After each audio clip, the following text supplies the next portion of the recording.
Завтра страна отмечает государственный праздник День народного единства. Он символизирует идею национального согласия и сплочения общества. Призван напомнить, что все мы, граждане России разных возрастов и национальностей, убеждений и вероисповеданий, являемся единым народом с общими корнями и общим будущим.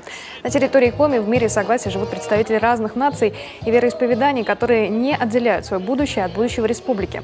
Во многом этому способствует последовательная политика модернизации всех сфер жизни и формирования институтов гражданского общества. Сегодня со специальным обращением по этому поводу к жителям обратился Сергей Гапликов. Дорогие земляки, жители Республики Коми, поздравляю вас с Днем народного единства. Только в единстве мы сможем добиться реальных изменений в жизни нашей республики, сделать ее действительно сильной, процветающей. Только вместе мы сможем укрепить мощь и авторитет России, достойно противостоять внутренним и внешним вызовам времени. Наша республика всегда славилась традициями дружбы и взаимоуважения.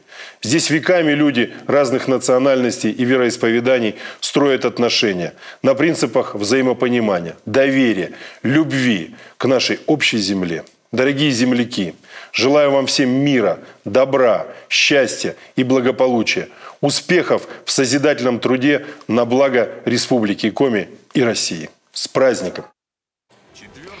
Во многих городах и районах завтра пройдут митинги, концерты, посвященные Дню единства. В Сыктывкаре основное действие произойдет на Театральной площади в 11:30. Перед собравшимися выступят представители ветеранских общественных организаций и Коми Войтер. Праздничная программа будет представлена выступлением творческих коллективов, а кульминацией станет массовая акция хоровод единства.